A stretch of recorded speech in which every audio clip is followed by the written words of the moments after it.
Perfect. Well, good morning to everyone joining us in North America. Good afternoon to those of you in Europe, Africa, and the Middle East, and good evening to everybody in Asia and Australia. Welcome to our second annual seminar on thriving in Minnesota as a foreign-owned enterprise. My name is Lawrence Rezatar, and I am the Director of International Business Strategy in the Minnesota Trade Office. For today, I'll be your MC. I'm going to say a few words about the agenda for the seminar. Ailey Wiebolt, my colleague, is going to go over some Zoom housekeeping, and then we're going to get to our speakers. It's been just over 13 months since we gathered in person, and the world is a very different place today than it was then. Still, we're very happy to be reconvening virtually and happy that you continue to support Minnesotans and we continue to be able to support your work in Minnesota. Before we begin, I want to offer a few thank yous to Oli Kapang and the team at JP Morgan Chase for again partnering with us on this event, to all of our speakers, whether they're from Minnesota, DC, or elsewhere, for generously giving of their time to join us, to Gabrielle Gerbeau and the team in the Minnesota Trade Office, and Indeed for everybody working together to make this event a reality. Over the course of the next 3 days, you'll hear at least two other voices from the Minnesota Trade Office, Elise Buchan and Ailey Wiebolt.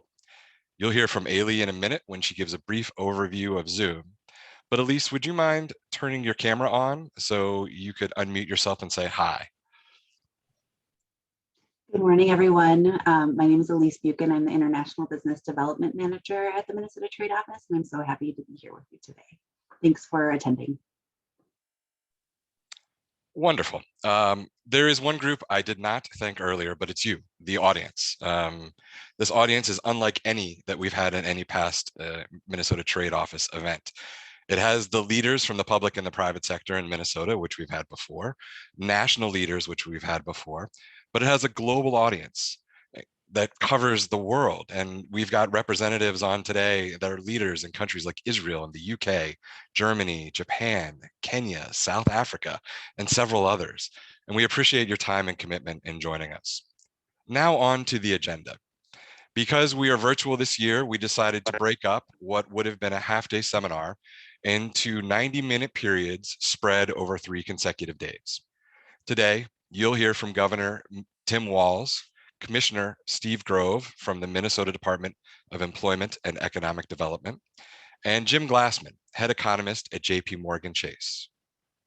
Tomorrow, we'll cover 2 topics, the pivot and the push with respect to air travel, and we'll also set the scene on how foreign-owned businesses are operating in the United States. Thursday, our last day, begins with a Minnesota whip around covering some of the exciting programs and leaders here in Minnesota, and concludes with what will be a fascinating panel discussion led by JP Morgan Chase. All panels will be recorded, and let me pass it over to Ailey Wiebolt for some Zoom housekeeping. Thank you very much, Lawrence. So good morning, everyone. I just wanted to do a very brief overview for anyone not familiar with Zoom. And so we have over here on the very bottom left, the mute button, and that is causing all sorts of mishaps these days. So best practice is to keep yourself muted unless you are speaking. And so then there's also the start video, and that is for our panelists, and they all seem to be doing that very well. And then over here, we have the Q&A section, and that is where the audience will be able to ask questions, and they will be public once we answer them. And then finally, the little speech bubble is the chat, and that is where the audience can add comments, and we can communicate. You'll notice that there's a drop down, so you're able to pick who you're speaking with. And so please add any questions that you may have into the Q&A or the chat, and we will cover them in the dedicated Q&A times. So Lawrence, back to you. Wonderful. Thank you so much, Ailey. Now it is my pleasure to introduce Minnesota Governor Tim Walz to kick off our seminar. Governor Walz assumed his role in January 2019. He previously served in Congress representing Minnesota's 1st congressional district from 2006 to 2019. Governor Walz is very familiar with international engagement as he joined one of the first groups of government-approved American teachers working in Chinese high schools. He is retired from the Army National Guard as a command sergeant major. He formerly taught in Mankato, Minnesota, and was a championship winning football coach. And for our international guests, that was in American football. His career has been defined by public service, and we are thrilled to have him join us here today. Governor Walz, if you would turn on your camera and your microphone, the floor is yours. Well, thank you, Lawrence, and good morning to all of you. To Commissioner Grove, to Gabrielle, Elise, and the entire team over at DEED, we're grateful for the work you do and grateful for making this available this morning. And to each of our guests who are on here, good morning, good afternoon, or good evening. Either way, we are grateful that you have chosen to invest in Minnesota. And when I say invest, whether it's creating 150,000 jobs at 1,000 locations and working on building everything from aerospace to food production, we're grateful you're here. You add not only to our economic strength, you add to our cultural strength, and you add to what we want to see ourselves as a part of the global community. So we are incredibly grateful for each and every one of you, incredible for the work. And whether it's our next door neighbors in North America with Canada and Mexico, whether it's our friends down in South America, our European friends, or in the Asia Pacific region, Minnesota is grateful for all that you've done, for all that you are doing. And we hope that you're finding you're experiencing here a welcoming one. I do want to acknowledge, almost cliche now, the challenges of the last year, the challenges for people personally, the incredible loss of life, the disruption to normal life, and of course, the incredible strain that has been put on businesses. Throughout this whole process, Minnesota's business community has risen up and been part of the resiliency in our community. And the folks on this call are no different. We are grateful for that. We're grateful for the care in supporting and taking care of your workforce, and also understanding and working with the state as we put mitigation in efforts that has kept Minnesota in the bottom part of states as far as deaths per 100,000, that have kept Minnesota in the bottom parts of state of infection rates. And now I'm proud to say that as the vaccination effort rolls out, Minnesota is in the top 5 of getting this done and preparing to move aggressively into the workforce sector. Together, we will beat this. We will come back stronger. And I know you'll talk and you'll have experts in here. And I see you have an incredible guest from JP Morgan. How we think about post-COVID economy, how we think about, in Minnesota parlance, skating to where the puck is going to be. Thinking about what does air travel look like and rebounded. Shortly before COVID struck, one of the last flights that I took was the newly instituted direct flight to Japan, and that connection to Minnesota, to each and every one of you, really matters. We know it matters for our business. We know it matters for those cultural exchanges. So as you go through these next 3 days, the message I want to send from Minnesotans is that you are valued here in Minnesota. You are welcomed in Minnesota. You are seen as a neighbor in Minnesota. And I hope you know that the recovery from COVID, and I'm proud to say this week also, our state finances are as strong as any place in the country.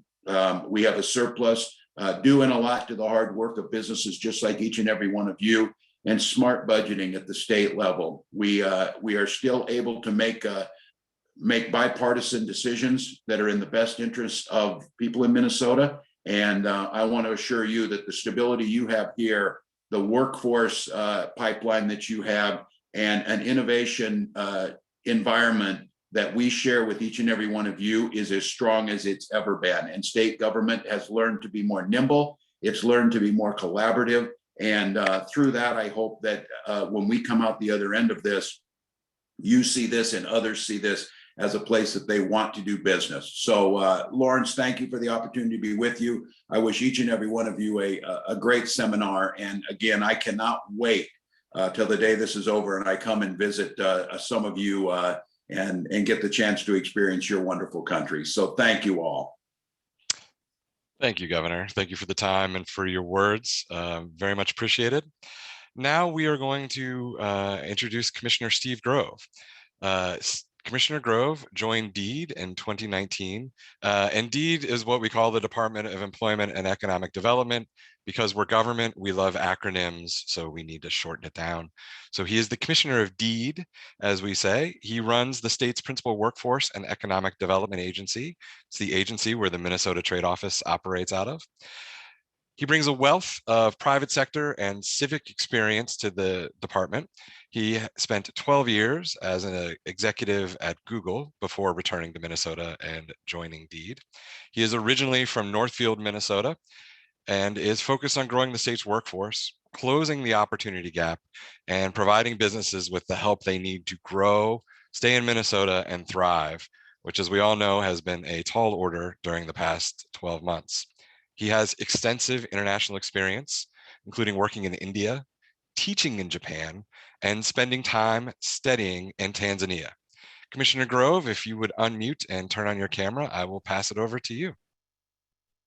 Great. Thank you, Lawrence, and good morning, everybody. It's a pleasure to be here and just thrilled to have you joining us all from around the world. It seems in some ways not that long ago that we held the first version of this event just a year ago over at the Intercontinental Hotel at the Minneapolis airport. And a year later, here we are with the second annual version of this event, although it's a very different event than we had last year. We're really grateful to have you all joining us virtually. One of the benefits, frankly, of having to work virtually is we can have more people attend events like this. So we're thrilled to welcome more attendees than ever before, and just really excited for the discussion. I do also want to echo the thanks the governor and Lawrence gave to JP Morgan Chase, who has made this whole summit possible. Really looking forward to hearing from you and from a whole host of great speakers over the next couple of days. But most of all, thank you to all of you. As the governor said, we are thrilled to have you doing business in Minnesota. And it's not just that this is a state that prizes foreign-owned enterprises succeeding here. We prioritize it. And we're thrilled to have over $35 billion in physical assets from foreign-owned enterprises here in our state.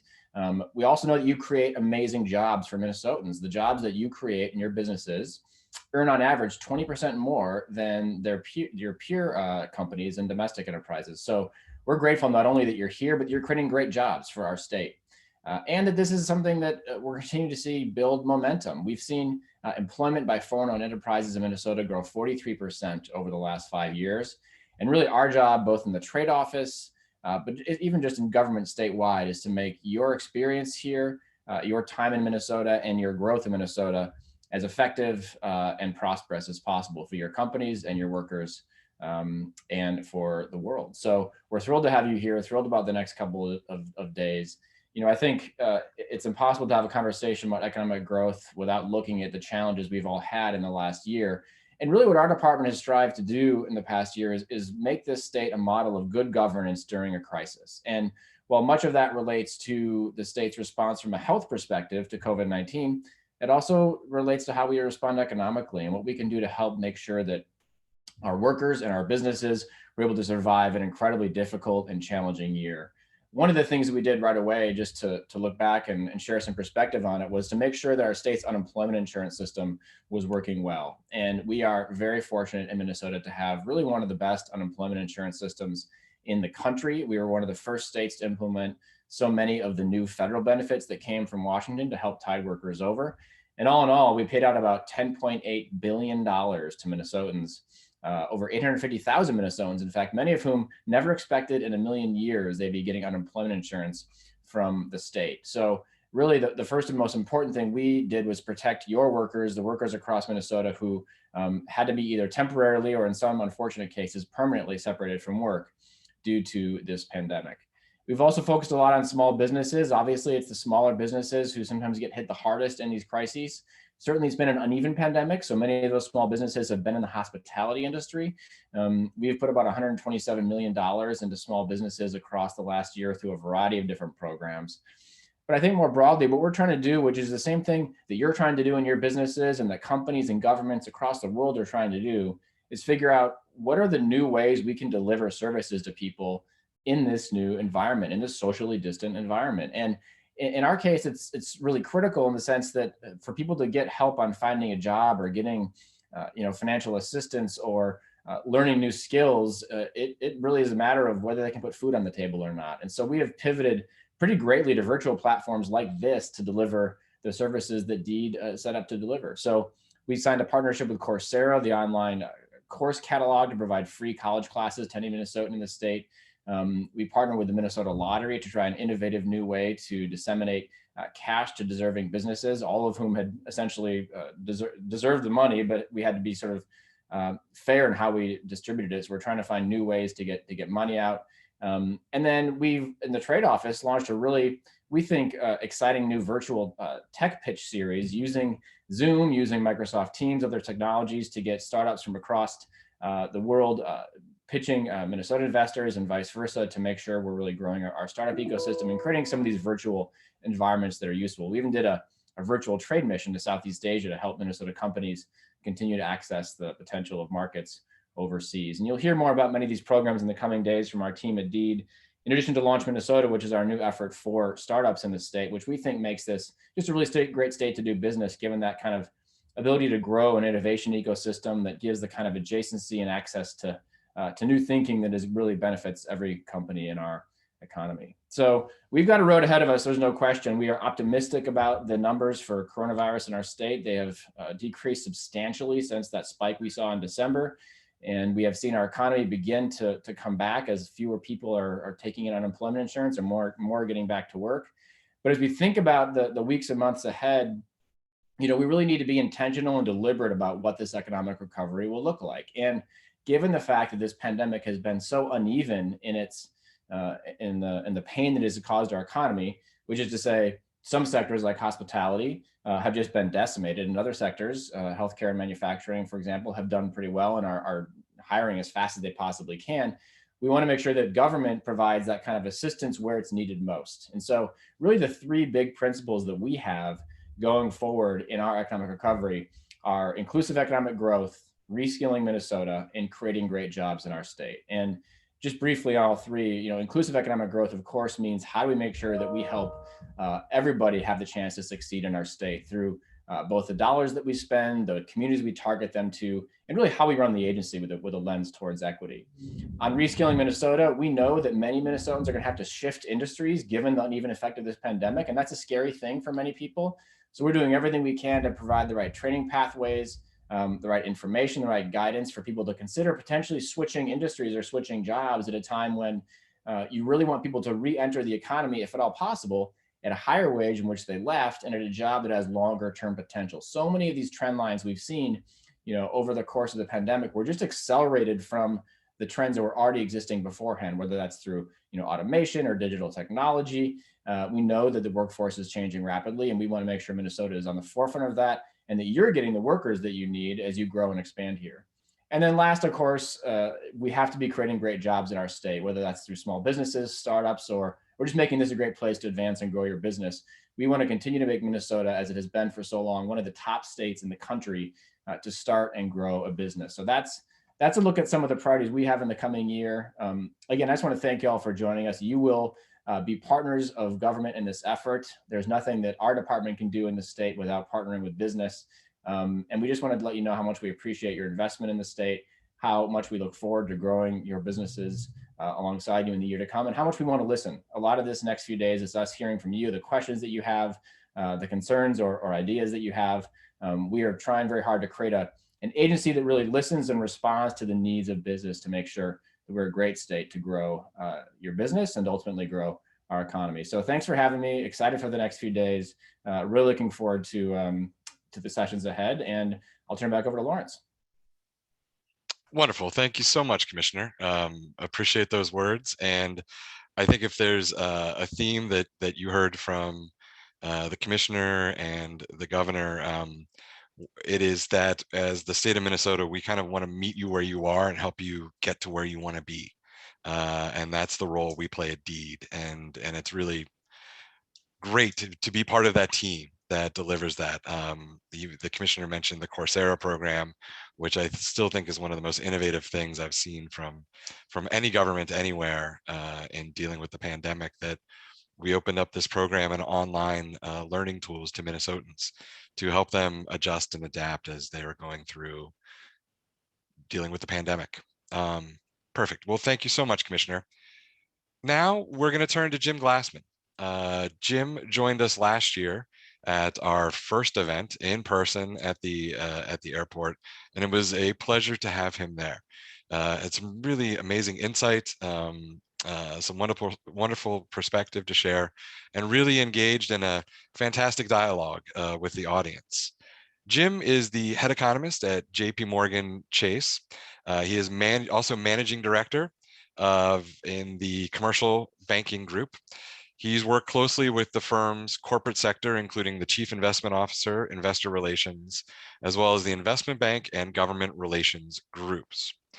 From 1979 to 1988, he was a senior economist in the Research and Statistics and Monetary Affairs Department at the Federal Reserve in DC. He has done analysis and forecasting of inflation and labor market developments. He's analyzed operating strategies and interest rate markets. And then he joined what was then Morgan Guaranty in 1988 and Chemical Bank in 1993, which is how he's ended up at JP Morgan Chase. He has a bachelor's degree from the University of Illinois in Champaign-Urbana and a master's degree from the University of Illinois, Chicago, and with a PhD in economics from Northwestern University. He is also intimately familiar with Minnesota from, I believe, many past canoe trips into the state. And though last year we were able to get him here in person, this year he is appearing virtually, and we hope next year we can get him here at a time when he could canoe, as opposed to right now, which would just involve largely sitting on a canoe on a frozen lake somewhere, which is enjoyable, but not probably as enjoyable as actually being able to cut through that water. So with that, Jim, I'll ask you to turn on your video and we will give you the floor, and thank you for joining us. All righty. I'm not sure why my video is not going. Can you hear me? We can hear you perfectly. You're coming through crystal clear. There we go. There's the window for start the video's not on yet, is it? I do not see your video on yet, but you are coming through crystal clear. I said, all right, that's fine. I'll just let me go ahead with it. Perfect. And just to remind the audience, as they have questions, go ahead and drop them in the Q&A. I'm not sure why my video is not letting me in, but we'll just talk through it. It's pretty straightforward. Honestly, in my opinion, this nightmare is just about over. And I think in the next few days, you're going to feel the same way because a couple things. The vaccination effort is really gaining momentum now. Almost 25% of the population has been vaccinated. We've seen a lot of progress from the what happened last year. By the way, when you asked me to turn on the video, I approve it, but then it doesn't seem to work. So I'm not sure what's going on. Okay. We'll just live with the audio. No problem. So two things. Two things. Let's look in the rearview mirror just briefly. I don't want to spend too much time on last year. We all know what a nightmare this was. I think it's important, though, to get our hands around what this was about, because we've never seen anything like this. This is not a business cycle. And I say that because in my mind, the best way to think about what we've been dealing with is this is like a natural disaster. It's got more in common with a natural disaster. 4 reasons. First of all, the economy was just in spectacular position before this all happened. And the Fed was not bashful about telling you that, even though unemployment was quite a bit below where they thought was sustainable. They kept saying, look, we're in a good place. That matters because if a crisis happens, but there's nothing fundamentally wrong with the economy, then if we make the effort to try to address the issue, then we'll find that we spring back to life more quickly. That was important. Number 2, we all know this was not an economic crisis, it's a medical crisis. A medical crisis has a medical answer. We knew very early days that the medical science had a new way of approaching this problem. They had the genetic code, Pfizer and Moderna, it was well known in the markets that they had the answer. It just took time to get it developed and clear through clear all the hurdles. So from the get-go, we kind of knew it was just a matter of time. I think many people thought we might get through this. It might not take a year, but the fact is we knew there was a time limit. Thirdly, as we all discovered, the innovation that's been going on for the last several decades has given us tools that enabled us to shift quickly from working in the office to working at home, communicating virtually, shopping online. And it took a few weeks, I think, for people to figure out how to get adapted to this. But for most people, they've been able to make that transition, and the economy has done pretty well for that. But fourthly, the thing that really makes this different, why this feels like a national disaster, is the crisis hits.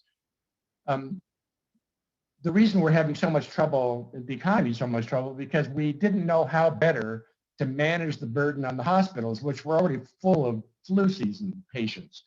So they decided that the best thing to do is to ask people not to go to restaurants, bars, fitness centers, ball games, symphonies.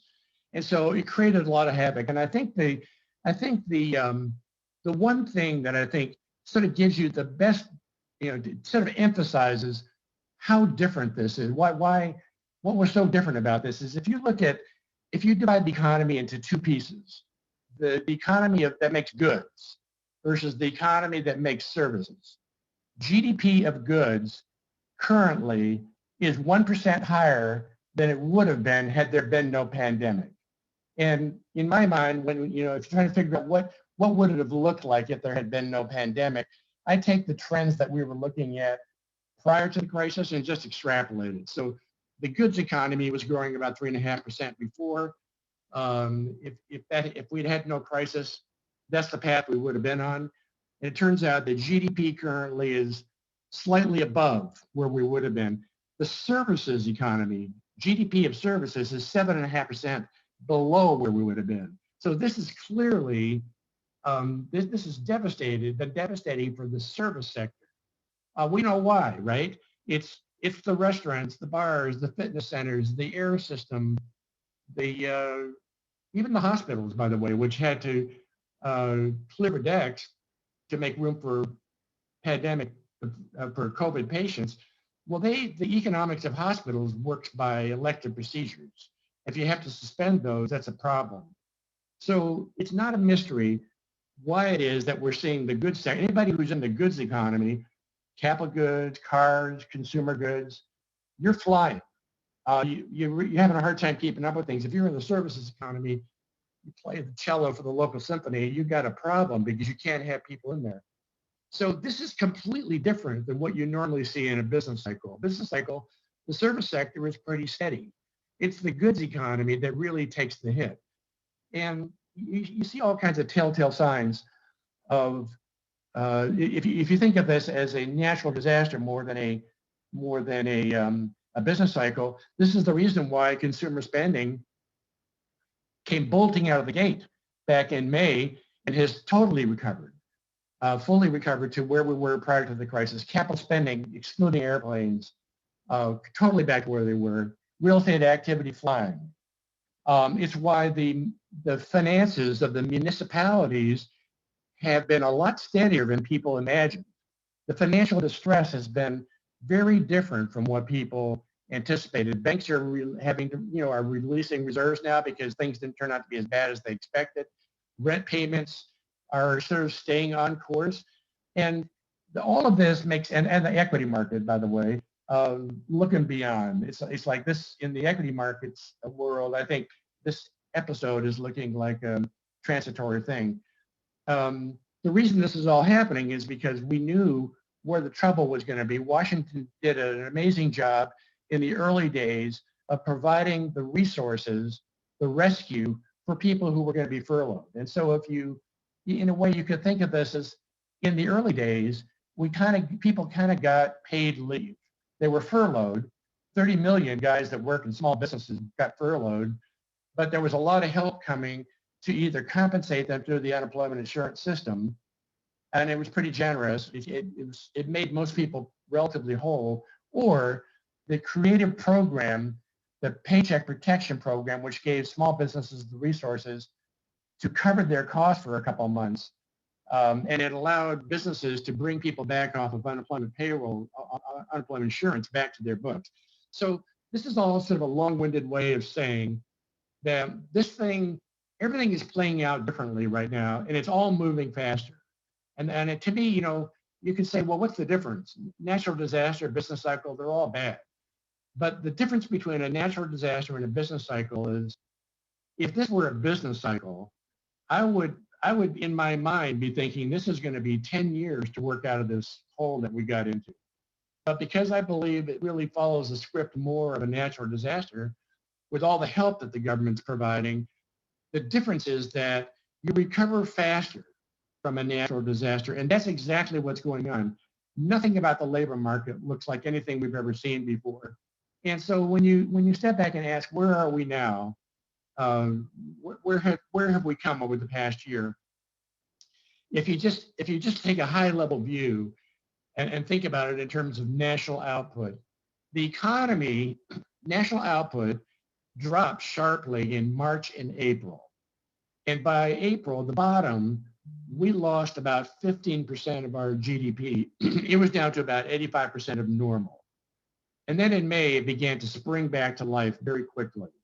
And as we came into 2021, we're now somewhere between 95 to 96% of where we would like to be.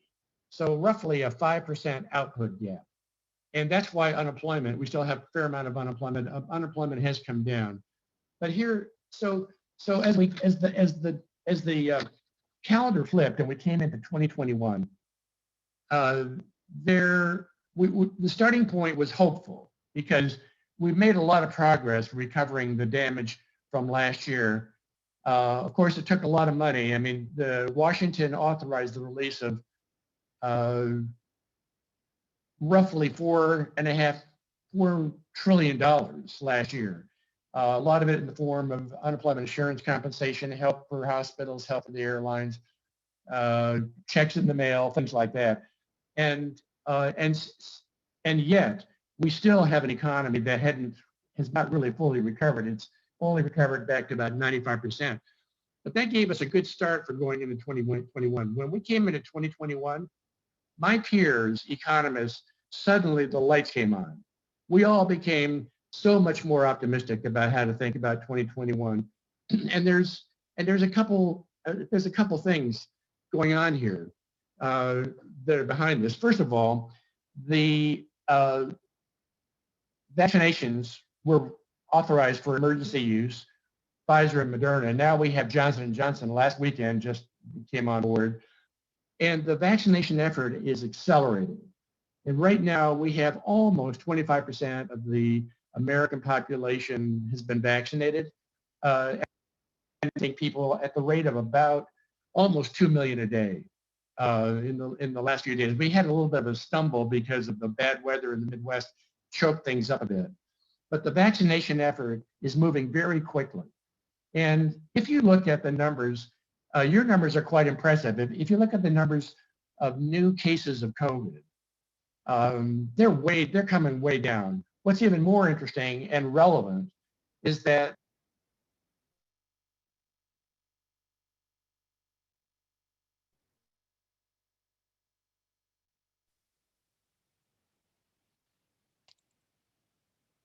Jim, I think we might have lost you there for a second.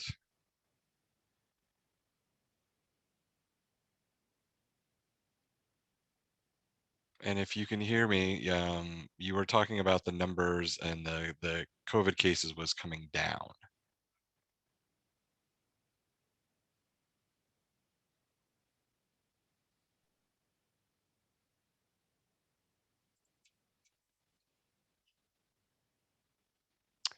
I'm going to go ahead and just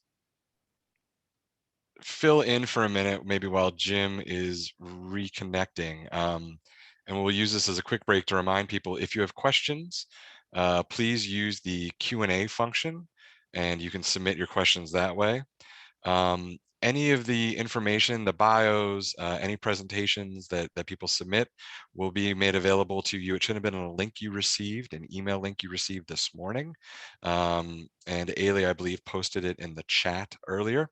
And I think those are the two kind of housekeeping items I wanted to cover. Jim, can you hear us okay? Let's try it one more time, see if we can get you there. You're showing up, I believe, okay on our screen. And I see you here. But I'm not hearing you come through the feed.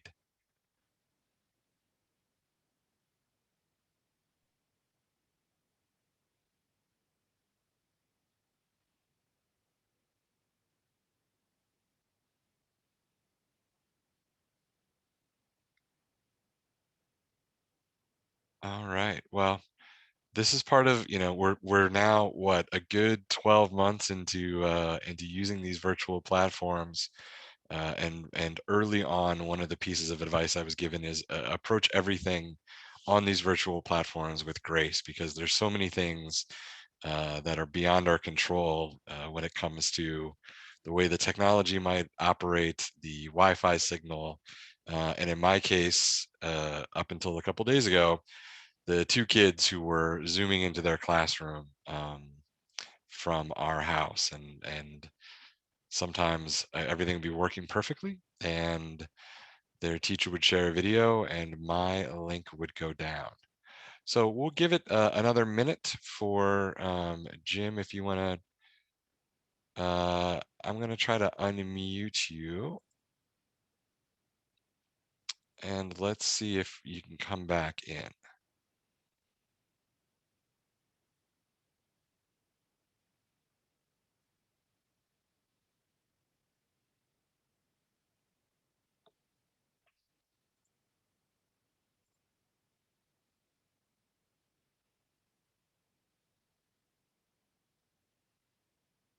Again, apologies for the technical challenge on this end. Let's see. Ailey, are you able to? I am trying to unmute him. Okay. I'm asking him to unmute. My apologies, everyone. I'm not exactly sure what happened, but it looks like he is going to try and enter back in again, Wonderful. and then we should be able to proceed. Perfect. Well, while he's doing that, you heard the governor mention what's coming up for tomorrow, and we're pretty excited about this. We are going to have Jeff Davidman from Delta Airlines and Brian Ricks from the Metropolitan Airport Commission, which operates MSP Airport here, and share a little bit about what they're seeing. And we know that whether you're here in Minnesota or you're elsewhere in the country, or that you're overseas, that the reliance we've placed on air travel has been really substantial. It's benefited a lot of us. It's allowed us to do business in an effective and efficient way, and has been highly disrupted by the pandemic. They've made some really interesting changes and implementing new policies in both those places, and I'll give you a better sense for how we're going to continue fostering this connection that we had through our air travel as of 13 months ago. That'll be great. And then we'll have Meredith Beeson. Meredith is with an organization called the Global Business Alliance. It was formerly AFI, and it's a trade association of the foreign-owned enterprises operating in the United States. And Meredith has a really interesting role because she works on the state and local affairs division. As of 13 months ago, there was a lot of focus on the federal level, and now there is a lot of focus on the state and local level, because as we've seen states and localities working through the challenges of COVID, they've really driven the response. And what is interesting on that is, I think all of you that are with foreign-owned enterprises understand the necessity and the importance of having that state and local relationship. I think on a policy level, a lot of times things have been focused at the federal level. But what we're seeing in dealing with the initial onset of the pandemic, the unemployment that both the commissioner and Jim Glassman have mentioned, and the adaptations necessary to deal with that, has been increased prominence on the state and local level. And the state and locality states, there have been 50 different policies at different times, 50 different quarantine levels, 50 different mask mandates, 50 different unemployment systems. And if you're a foreign owned enterprise, not only now do you have to think about what you do at a federal level, you have to think about how all those impacts translate down to the state and local level. And then on Thursday, we will have the what we call the Minnesota Whip Around. It's really great. We're going to have Anila from Habit Aware, who's a founder of a tech company that is operating here in Minnesota and has gotten a lot of recognition for its innovation. We'll have Neela, who actually runs the Launch Minnesota program. We'll have Susan Brower, who is our state demographer. And it's a really cool thing because her job is to figure out where we're going. Where are we today and where are we going as a state and a population? So it's pretty neat to hear all of her different insights. We'll have Frank Jaskulke from the Medical Alley Association, who's going to talk about how an organization like Medical Alley Association operates in the state, and maybe give you all some ideas on how you can plug in with these different organizations that are across the state of Minnesota. Ailey, any further word from Jim? I have not been able to reach him. I'm still trying. I'm going to try giving Oli a call to see if he will be able to put me in touch. So my apologies, everyone. Perfect. And Ailey, if we also have the phone call-in number that we could share with him, that might be, Yes. we can bring him in through phone if we know his number. Great. Well, depending on where you are right now, if you are in the US or North America or South America and you want to take a break to get a cup of coffee, this might be a good moment to do it, or a cup of tea or something stronger. In Europe, Africa or the Middle East, or in Asia, another shot of coffee so you can stay up. That would be great.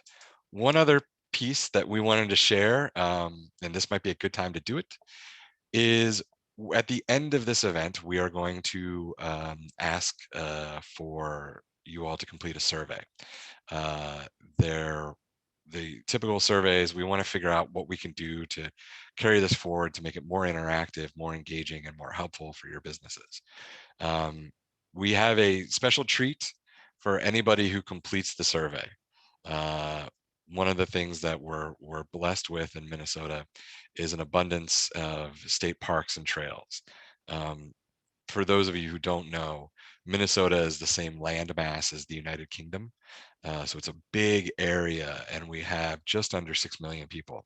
So a lot of it is wide open spaces. 3.5 million of those are focused here in the metro area in Minneapolis and St. Paul.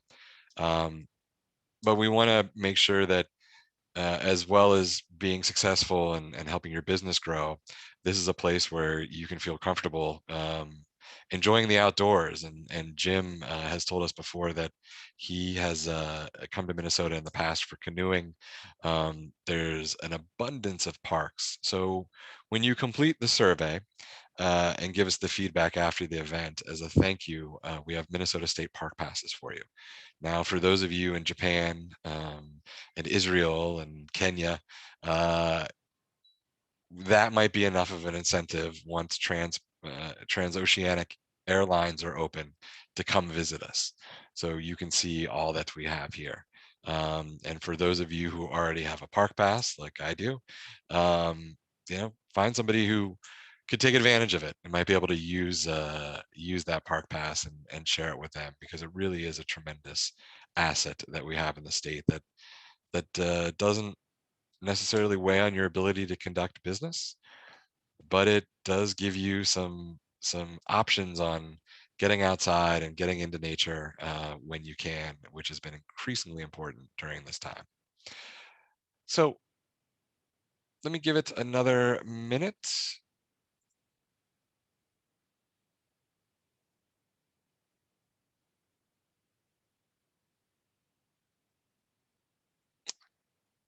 And just so you all know, we are recording these sessions.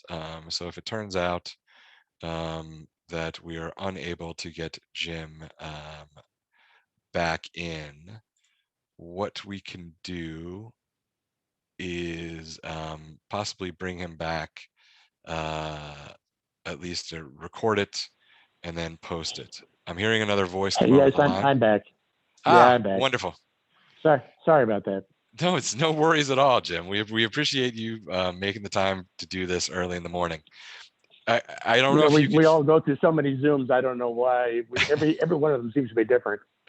Yeah, I know. Did you give people a break? Did you give people a break, or do you want me to start right back in? I think you can start back in. I vamped and shared a little bit of information, and I'm guessing a lot of people probably got up and maybe walked away from their computer as I was talking. Okay. So now that we're back, let's give it to you. And you were saying about the trends in the COVID numbers, and that was when we lost you. Right. So when you think about 2021, in my community, we're beside ourselves with optimism about 2021. I think this is going to be an amazing year, and in my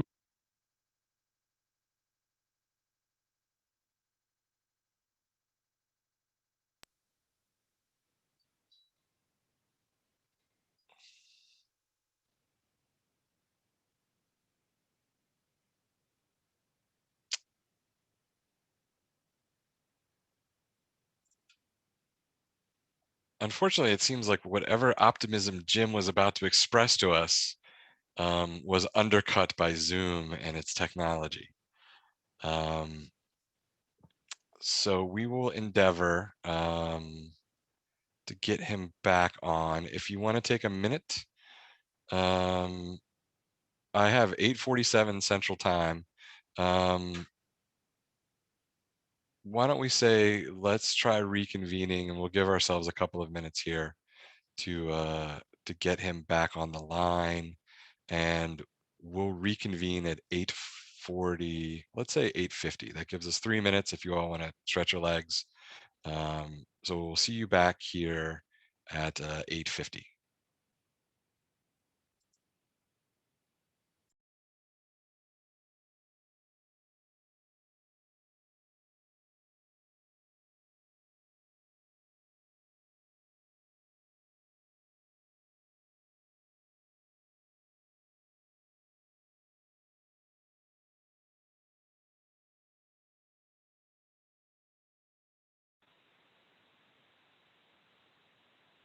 Can you hear me now?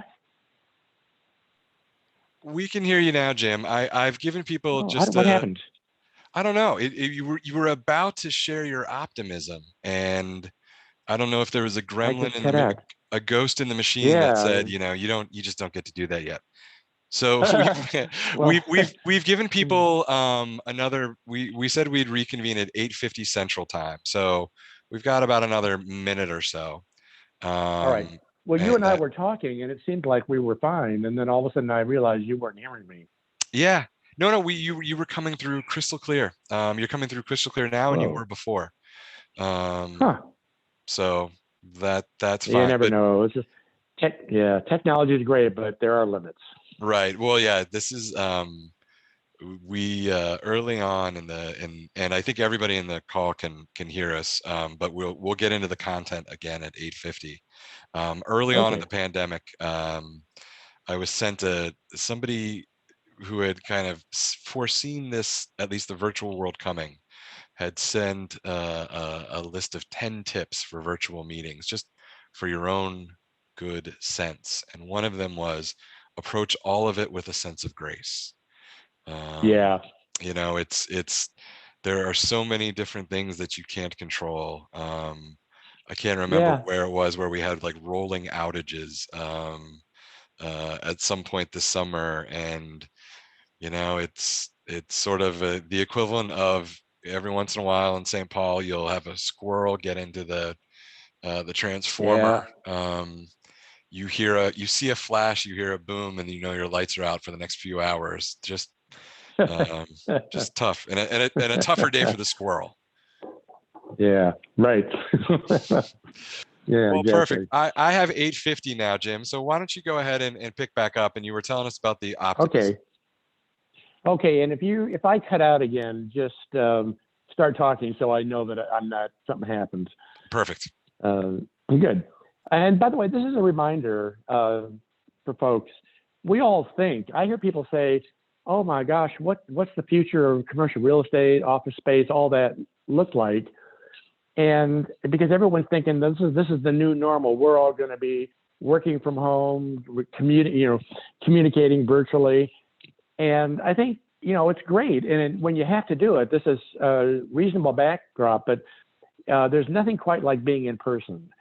And including whether it's business conferences, because the networking that goes on. What we find, what's interesting is when we survey our own employees about their attitude about working in the office, what you find, you won't be surprised, is the younger you are, the more you want to be in the office, because that's where you learn stuff. That's where your friends are. That's how you get noticed. So, I think it's a good idea when you're thinking about the future. It's probably not a good idea to think that this is the new normal and this is the way it's going to be forever. You got to give it time because, we have a danger. There is an answer to it. And once we get that behind us, you might be surprised how quickly we migrate back to much of the way we did things. Many of us won't be thrilled about that because we don't like commuting. On the other hand, there's lots of benefits of the way we used to do it. So anyway, the most important thing, thinking about 2021, there's 4 things going on here that are changing our minds as economists that make us much more optimistic about how this year is going to unfold. As I was saying before, the vaccination effort is really accelerating. We've almost got 25% of the population vaccinated, not quite, but almost there. And with just 2 vaccines, we're already vaccinating almost 2 million people a day.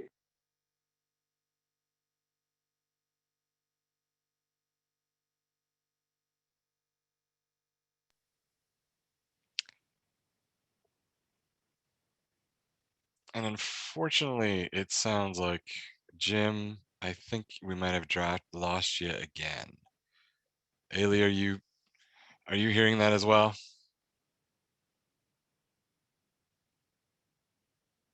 Or hearing the absence of Jim as well? I'm hearing that as well. This is Elise Lawrence. I don't hear Jim. Yeah. Sugar. Well, to Jim's point on the ability to be in person and the challenges that we face in the virtual world, it's a good example. So it'll be nice when we can actually be physically together, because the chance of somebody actually just stopping conversation in the middle and disappearing seems a lot lower when we're in person.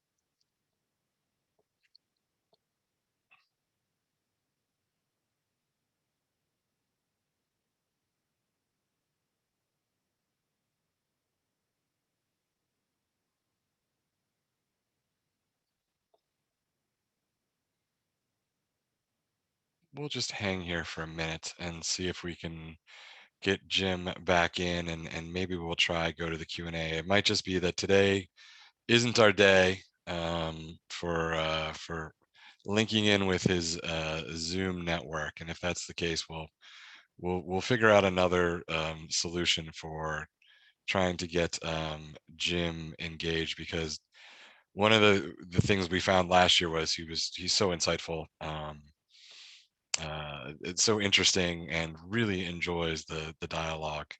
That would be great. I know one question I had for him, as far as on the forecasting side, is that that we have been hearing a fair amount about inflation and concerns about inflation, and wanted to get his perspective on that. If you all have questions, please drop them in the Q&A. And even if we can't get Jim back for the live event today, we'll try to figure out a way to get him some of the questions and possibly get some responses moving forward.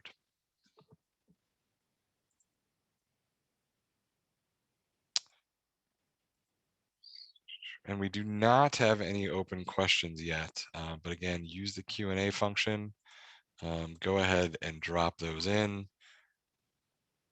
That would be great. I think if you also have any questions, we have the seminar on Friday, or the panel discussion on Friday, with Oli and the team from JP Morgan Chase, Dia Soren, as well as McKinsey, and maybe we could address some of those questions there as well. The only bummer is that, well, not the only bummer, one of the bummers is that for our virtual tech pitch events that we did this past summer, we had a trivia game in between. And given today that we had such a tight schedule, we thought we decided against doing the trivia per se. Otherwise, we could be doing an active poll, but we might have to do that for tomorrow, just to make sure that we've got the information ready and we make appropriate use of your time. So I think if we don't have Jim back, Ailey, if you could unmute, and for the folks that are on the call, we're doing this in real time. We're now approaching an hour, call it a day for today and see how we could tie Jim back in at another time.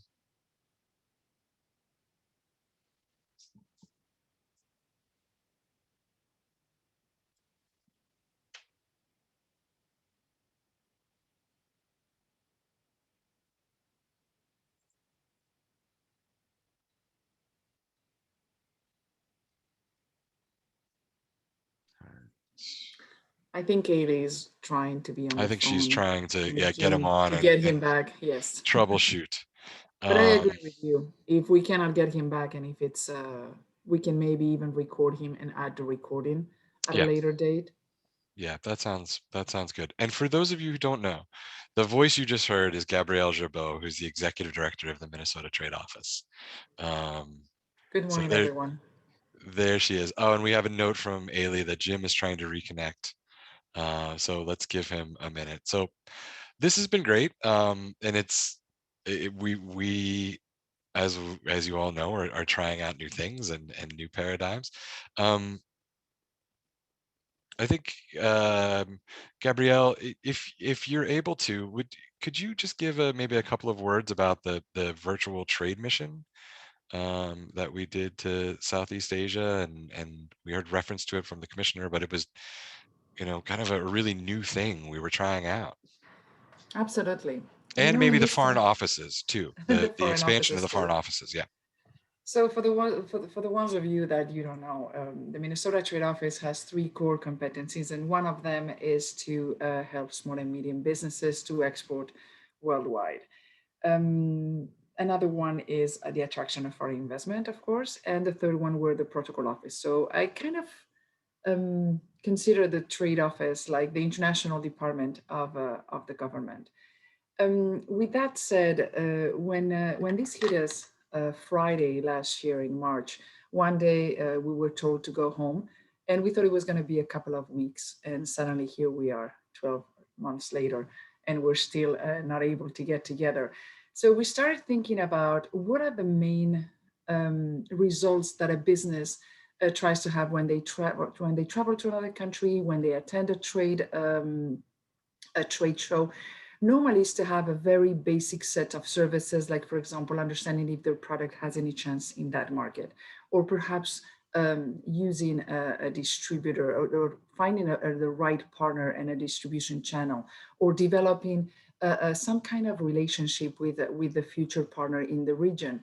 And immediately when we saw that the travel was going to be more and more difficult, we started thinking we already have 5 of our foreign offices worldwide, as you well know. It is Canada, it is Germany, the UK and Ireland, Japan, and ASEAN. And so we expanded some of that market from ASEAN, for example. We expanded to provide a service from China also, and India also. And then we partner with the GSGP. I've seen Zoe Monroe, who is the executive director of the GSGP, which is the Great Lakes of St. Lawrence organization, and they have a huge network of foreign offices, and we increased from 5 to 13 to provide that extra help to our exporters. So that has been a very unique way of kind of compensating the lack of travel and trying to truly provide the service. Simultaneously, in one of those projects led by Sarah Walbert and Steve Riedel from the Trade Office was a virtual mission.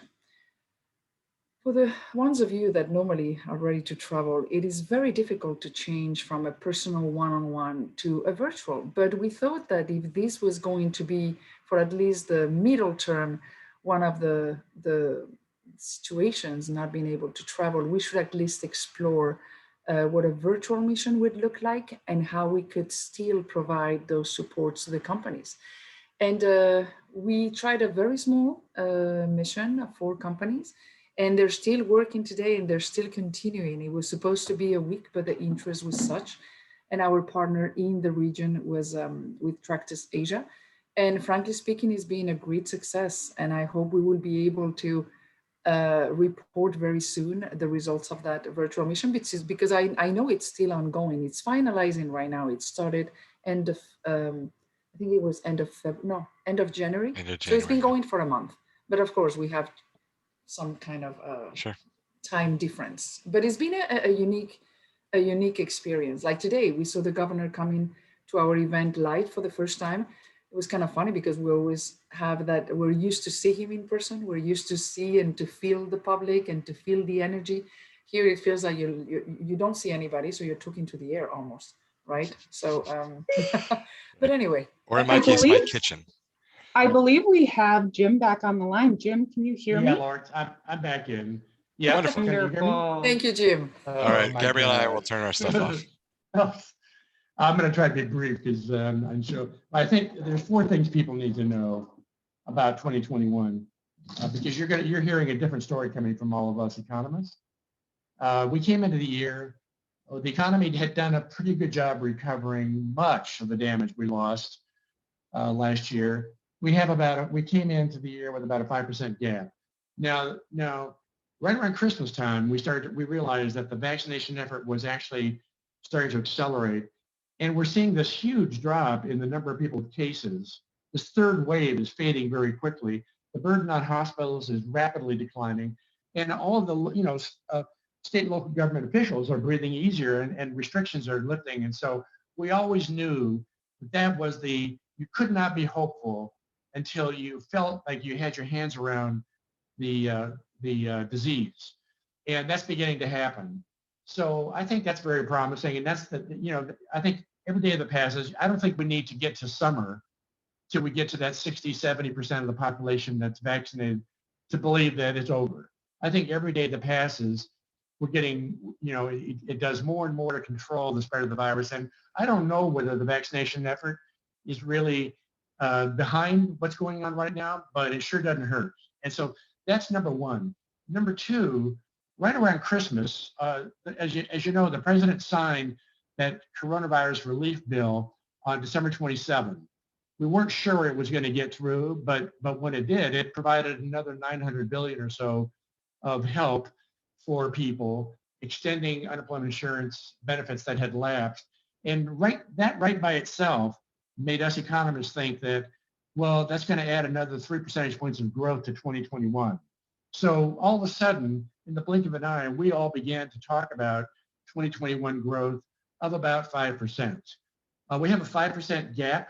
We need to grow 5 percentage points faster than our underlying growth in order to close that gap.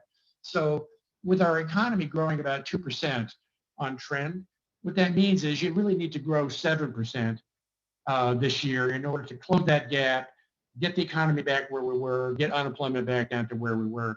But on January 5th, when the Georgia races, when the Democrats won both those races and it gave the Democrats in the Senate the 50-50 split, in the blink of an eye, what you knew was there was a way to get another round of fiscal stimulus through, even if it didn't have bipartisan support. And so we had to know on January 6th, you knew, you weren't thinking about this because there's other nonsense going on, but on January 6th, you knew that Congress was going to be able to, the Biden administration was going to be able to get through another round of fiscal rescues. He's got a $1.9 trillion package the House signed off on. The Senate is debating it this week. Maybe by the end of the week, we'll have an answer. And if they get that through, that in most of our minds is going to be sufficient to get the economy going a little faster this year so that you close the gap. So it doesn't take imagination anymore to sort of see how we can get fully back by the end of the year with unemployment back, in my mind, 3.5% to 4% is not unreasonable. Now, there's two other things going on that you can't ignore. Number one, the Fed is not going anywhere. If you listen to them carefully in recent weeks, they are very intent on keeping policy easy for much of the year. And really what they have in mind is, because the epiphany for the Fed before this pandemic blew up was we economists had always had this idea that when unemployment gets down to some low level, most economists thought that you couldn't really get it much below 4 to 5% before you would start seeing inflation problems. Well, unemployment was down to 3.5% and had been the lowest level in 50 years, and yet we weren't seeing inflation problems. For the Fed, this was a major epiphany, and it changed the way that they think about how they're going to manage things over the course of a business cycle, and it's the reason why they've become uber dovish. And they are intent on keeping short-term rates close to zero until they see unemployment in the zone of where they want it. And they are hoping that what they're doing is they're going to be a little more tolerant of inflation on the high side because it's been so low for 2 decades. And they're thinking more about managing the average level of inflation over the course of a business cycle. This is a totally unique new story for the Fed. It's not something that anybody from the past would have ever anticipated. So I think it's helpful because you got to ask yourself, if the government is running a deficit of $3.5 trillion, why are interest rates where they are? Well, the Fed's got short-term interest rates at zero, and they are buying a gob of treasury securities and mortgage-backed securities to keep long-term rates down. They don't anchor. They can only influence long-term rates. They can't prevent them from going up when the people are getting more optimistic, and that's what's going on in the last several weeks. But we are where we are because of the Fed. So keep in mind, in the background, the Fed is very easy and going to be so until they're real sure that the economy is back where they thought we belong. And what's really unique about the Fed, you hear this more from the Fed than any other central bank. They talk about the social benefits of low unemployment, a high pressure economy, how we economists talk about it. They talk about the social benefits of that. And that is an important issue in today with all this innovation that's going on. It's been very disruptive. A lot of jobs are being displaced. As you can tell, in the retail sector, we're moving from brick and mortar to online. There's all kinds of disruptions for workers. And it's all got great opportunities for the future, but for people who are working in some of these jobs that are disappearing, it's a bit of a challenge. And that's playing into the Fed's thinking, why it is that the monetary conditions are going to remain very accommodative. There's one more thing, though, that you need to know about that is going to be playing throughout this year. The consumer has a massive backlog of money in the bank that came out of last year. And it happened because the government was transferring a lot of money from the federal sector to the household sector to protect people, to give people support for guys that got furloughed. And we consumers couldn't go out to the restaurants and the fitness centers and the pubs and the ball games. We could go to the state parks, but most people were not going to Disney World. And so because the service sector was kind of closed up, there weren't as many opportunities to spend money. And what's happened is the household sector has built up this huge balance of savings that they didn't spend. Consumer spending is now back to where it was prior, but there was a lot of deferred activity. If I didn't take my family to Orlando, to Disney World, or I had to cancel my subscriptions to the local symphony, or all that service activity, I had to postpone an elective procedure. That's activity that got postponed, and it left money in my bank, basically. And the way to think about this is normally, prior to the pandemic, the consumer sector was saving about $115 billion a month. That was sort of normal times, is what they were doing. And so what that means is, over the last 10 months, you sort of have an idea what the saving would have been. But if you look at what actually happened, you get the impression that the household, there's about $1.7 trillion of savings, of money the household sector is saving that they haven't spent as a result of having to postpone things last year, getting the support from the federal government through checks in the mail, unemployment insurance benefits, and things like that. So the household sector still has a reservoir of quite a bit of money sitting in the bank. Now, you could say, some people might say, well, look, we're all just, we're all getting sober. We're all going to be more careful because we're in a dangerous time. We don't know what's going to happen. And so the reason this is happening is people are just going to sit on it. Well, I did, when I was in grad school, I did my work on the consumer. And one thing you learn when you watch the American consumer over the last 100 years is, if things get out of line and there's a buildup of savings in the bank accounts of households, that happens because of somebody gave them some help, or maybe something got in the way. What you know is most Americans know how to spend money if they have it. And in my mind, we've got this massive buildup of savings that has not been deployed. And the reason it hasn't been deployed is related to what I told you in the very beginning, that the goods economy is doing fine, the service economy is down. And the service economy is down because there's a lot of activities that are off limits. And that's why people haven't been able to spend. So I think when we look into 2021, not only do we have more help coming from the fiscal measures, but you also still have a reservoir of a buildup of savings that accumulated from last year that is quite massive. And I think, I don't think, of all the times that I know, going back, say, 60 years, I don't think I've ever seen a situation where the consumer sector has the wind at their back that I've never seen. There's just a lot of support there. And I think we're going to see the lights coming on when we let people go back to life, when things start to normalize.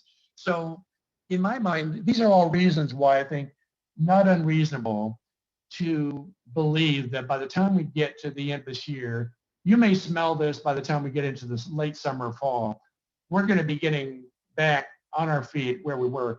And I think when you think about this, and when you think about all that's going on, and if you think that what we're really living here is it's a phenomenon like a natural disaster, no matter where you look around the world, we're all kind of doing the same kind of thing.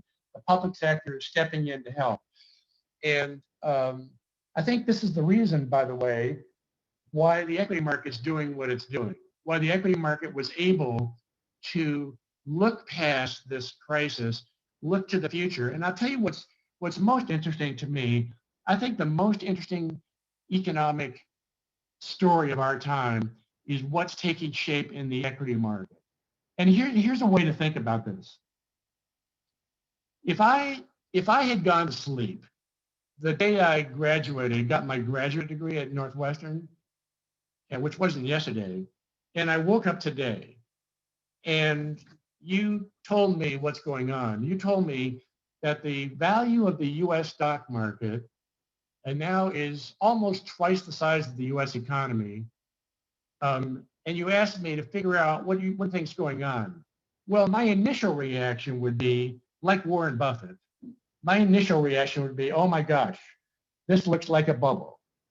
Because for us economists, when I went to sleep, the logic that we all, for us economists, after-tax profits tend to be about 6% of GDP in developed economies. And if you apply a multiple, price earnings multiple, 16 times earnings, it sort of gives you the logic that sort of tells you, well, the value of the stock market should be about equal to the size of the US economy. And for the longest time, it was. And so if I woke up and I saw the market sitting at almost twice the size of the US economy, my first inclination would be, well, gee, this must be a bubble. But if I started poking around and looking at what's going on, I would discover that there's not a whole lot happening that looks anything like what I learned in grad school. For one thing, inflation is not as cyclical as we used to think, which is the reason why the Fed has gone through this epiphany and is becoming much more relaxed about inflation. We don't fully know what all the things are that are going on that are keeping inflation in line, but it's a big deal because it may mean that you can run a high pressure economy as the Fed now thinks and get a lot of social benefits and not have to worry about inflation. Or another way of saying that, it might mean you can fly at a higher altitude, a higher elevation. And that's a big deal that is a big deal for the equity market. If I saw that, I would say, this looks like nothing that I learned in school.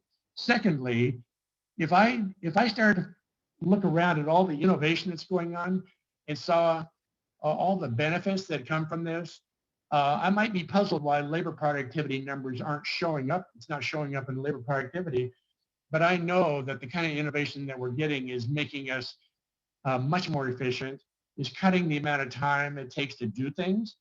And I would figure out that this must be the reason, if you look at the thing that I would realize why it's probably premature to call this a bubble is because if you look at the after-tax earnings of American businesses, it's moved up from 6% of GDP to about 10%. Now we're used to profit margins swinging around over the course of a business cycle, but for 10 years, my friends have been telling me this is all a temporary thing, that earnings are going to revert to normal, that although they had gotten high on the high side, they're going to come back to normal. Well, every year that doesn't happen. And during this pandemic, we saw the profitability of particularly driven by the technology companies. This is really a story about Amazon, Microsoft, social media companies, all the superstar firms, we call them. It's a reflection of innovation. But I think the third thing that I would discover, I would wonder why is everybody talking about China? Because when I went to sleep back then, China was not a member of the WTO. The only thing I knew about China was that's something you eat on, tableware. And I think what's going on when I ask my friends, how would you, people who are not economists, but they're financial people or they're in business, if I ask them, how would you explain why the value of the U.S. stock market has risen steadily over the last decade or so to twice the size of the U.S. economy? Most of my friends would say, well, why is the U.S. economy the relevant benchmark? The world is getting small. It's interconnecting, and economic opportunities are opening up all around us. And a lot of that is happening because of China, India, and its neighbors. And I think what's really going on is that as the world, somebody woke up a little while ago, decided they were tired of being poor, and they saw how much the developed economies had advanced. And what's going on is countries like China, India, their neighbors are all connecting to the globe, to us. And opportunities are opening up all over the place. And this is amazing time for our own businesses, because if other countries are opening up and developing, it creates new economic opportunities abroad. So in a way, you could argue that yes, the U.S. economy is important, is a big driver of profitability for American businesses, but it's also the opportunities that are opening up all around the world. And we have a long way to go, because when you look at the living standard, even of China, China is now, their economy is now the size of the US economy. And yet the living standard is 1/5 of the US living standard, because they've got 5 times the people. And so it doesn't take a lot of imagination to believe that if this economic development that is building, particularly, it's really kind of supercharged by China, and it's forcing others, neighbors, to figure out in their own way how to go about this. If the world around us has ambitions to try to achieve what we in Europe and Japan and Korea and the US have done, well, that means there's just tremendous opportunity. And I think what's happening is the reason the equity market is doing what it's doing is because it senses the world is becoming interconnected. And the words that constantly reverberate in my mind when I think about the story that's going on and what we're living with, I think of the words of one of my favorite world leaders. She's a physicist, a preacher's daughter. She grew up, she speaks Russian. She grew up under the umbrella of the Soviet system. And Angela Merkel, I'm speaking about. And when President Putin annexed Crimea, I remember her reaction was pretty impressive, because it told you that somebody understands what's happening in the world around us. Her reaction was, look, we don't live in the Cold War anymore. We live in a time when the world is becoming increasingly interdependent. And people who do things to disrupt that are going to find that it does more harm to them than to everybody else. And I think she kind of got her hands around how we're supposed to think about what's going on, why it is that we're seeing all this optimism brewing in the equity market when we go through these periodic scares, things that we've never seen before, and business cycles. So I think this nightmare is behind us, because I'm sort of trying to extrapolate out where we're going with the vaccinations and the fiscal help that's coming through. And I really think that it won't be long before we're thinking about these longer term issues that had been brewing for a while and are behind this huge rise in the value of the equity market relative to our own economy. And I just think it's a mixed blessing, right? Because globalization, technology, it's all very disruptive for workers. It's challenging for workers, but it's creating new opportunities. And I think that's what the equity market tells you.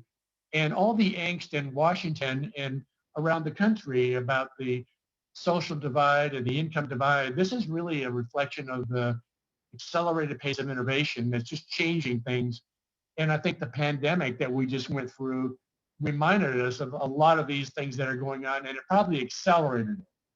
I don't know what the long-term implications of this crisis would be, but I think one thing for sure is that we've learned that technology does give us a lot of backups, and it probably is accelerating a lot of the trends that were going on before. So we have big challenges, but we also have huge opportunities in the future. And I think the promise of a world that's waking up and developing is a lot more favorable than to me is more beneficial than the challenge. The challenges we can deal with.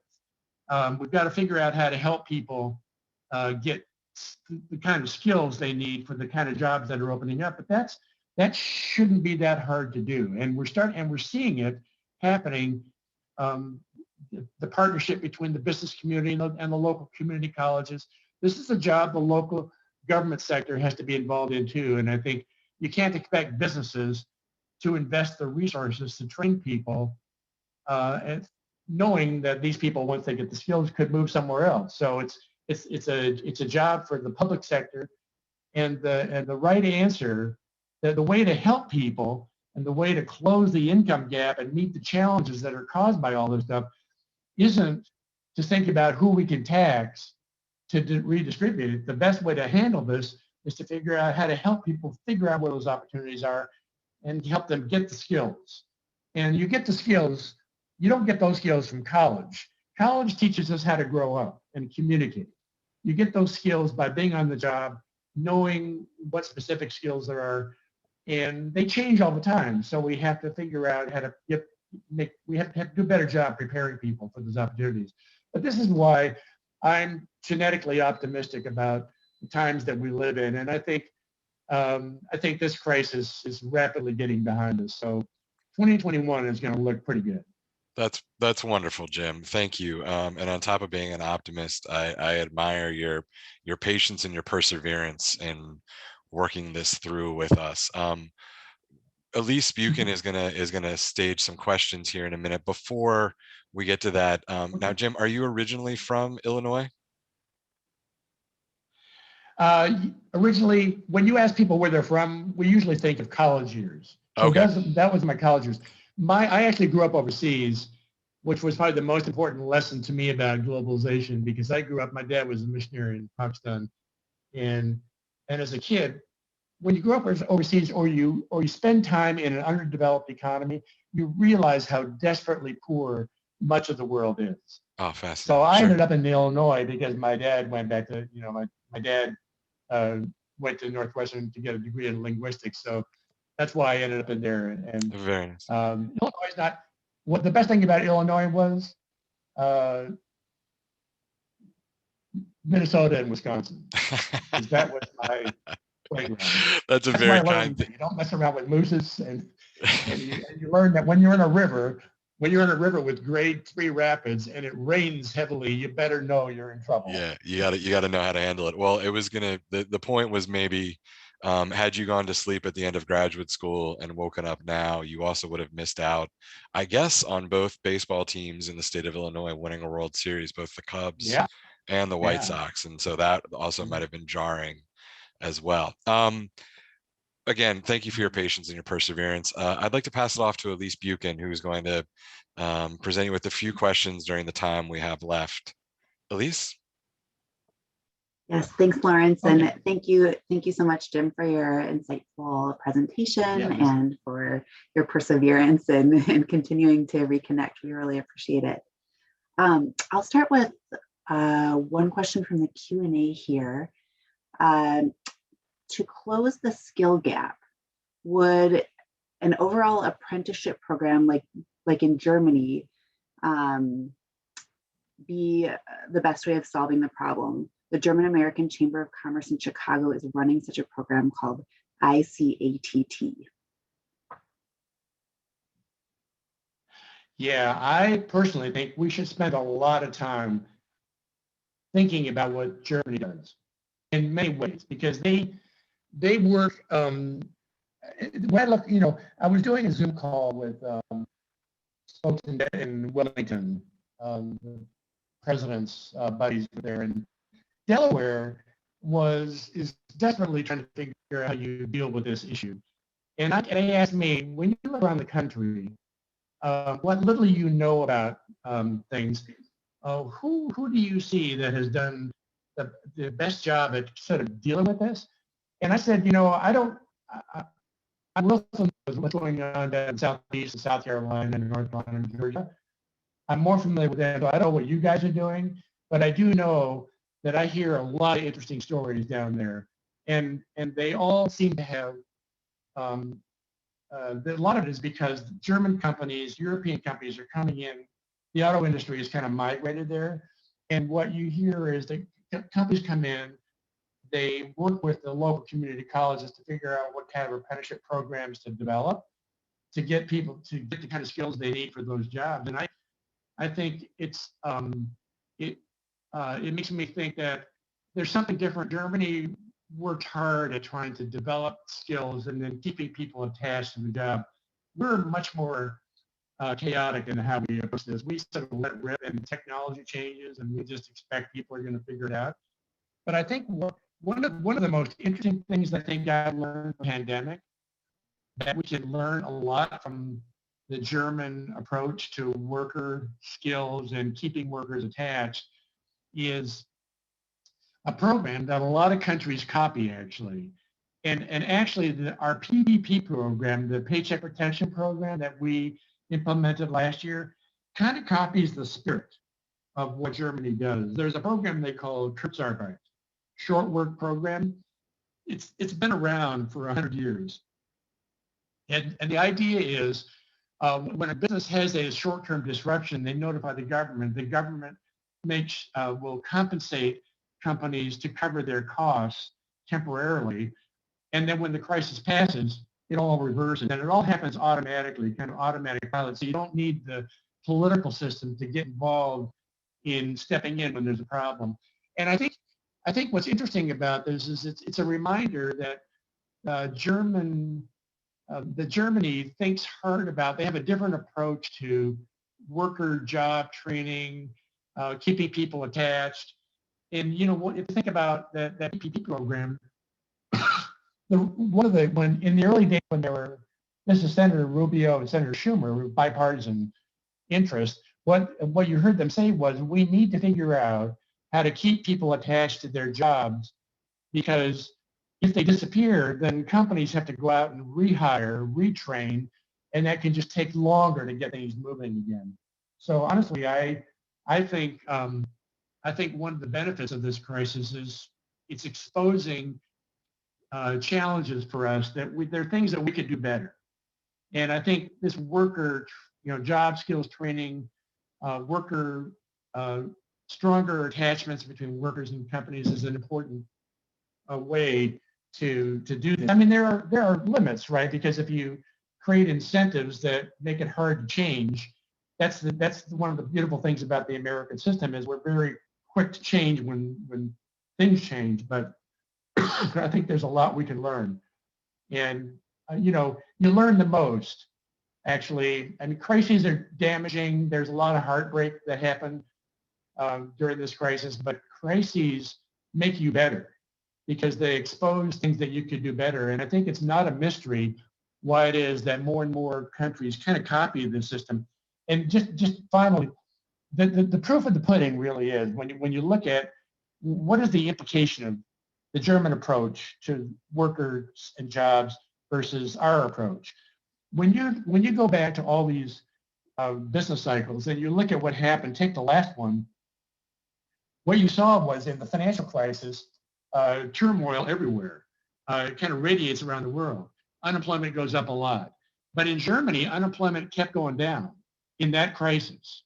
And I think it's a reminder that there's other ways of dealing with temporary shocks. And I think worker, they focus a lot on this issue because manufacturing is very demanding and has intense needs for skills. So what we're missing, I mean, the reason I think this has become a bigger challenge in the US is because a lot of this used to happen with the union job skills programs, but most people don't belong to unions now. So that whole infrastructure doesn't exist anymore in the US, and we just kind of expect people to figure it out. And it's hard to figure out if you don't know where the opportunities are. Great, thanks so much. And kind of pivoting from the job training piece, but to something that also is akin to making changes in the world.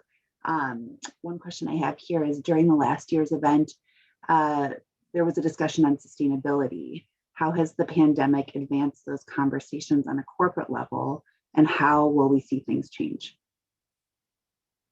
On sustainability? On sustainability, yes. Yeah, that's a parallel debate going on, I think. I'm not sure the pandemic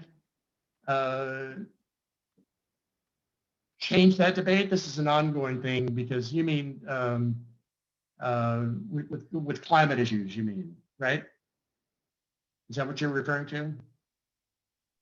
Yes, I believe it's related to climate. Mm-hmm. Yeah, I think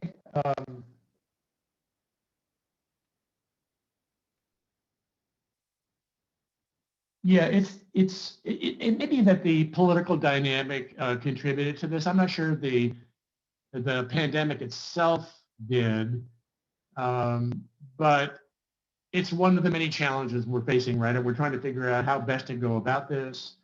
And I think the best approach is try everything, and let's work to develop on all fronts. And there's no single answer, you know, because here's the problem I have with if we let politics drive these issues. Here's the problem. I remember the day when President Carter, that there was a growing realization that the U.S. or belief that the U.S. was running out of natural gas. Well, we have a lot of coal. So I remember the day when Jim Carter put on a sweater and said to the nation, we need to get our utilities to use more coal because we've got lots of coal, we're running out of gas. And then here we are now realizing that, wait a minute, this is not exactly the most environmentally friendly. And sometimes letting market signals tell you, the real reason why we've sort of backed away from coal now is because all the shale development opened up gas reserves. So I think it's a reminder that this is a complicated process, and you might think, I think for most Americans, we look at things like, we look at the Tesla and we think, oh my gosh, this is really clean, no carbon footprint. And people tend to react like this is the answer to the future, except that we don't think about the whole system. And when you think about the challenges for the environment of moving 300 million cars to lithium batteries and having to triple the capacity of the electric system, it's not clear. It's not clear that that any one person knows best how to go about this. And so I think the answer lies in everything, renewables, and let's see, let's create incentives. I mean, most of us economists favor carbon pricing. You can't get, businesses need predictability. They need to know that political winds are not going to be constantly going back and forth in order to plan for the future. So if we can get the pricing, if we can get these issues built into the pricing of fuel, you'll get people to change things and you might get the right answer better that way.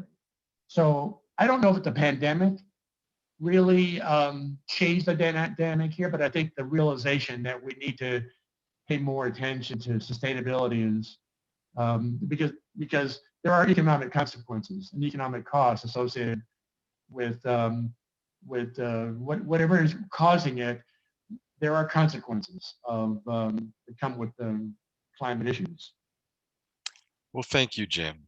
Very much personally appreciate, as we said, your persistence and your patience and working with us, and to Ailey on our team, who was in the background endeavoring to figure out a solution, and the two of you were able to come up with one. We very much appreciate it. That will conclude today's event. For the attendees, if you have the link that you used to get in today, you will use that link again tomorrow and Thursday.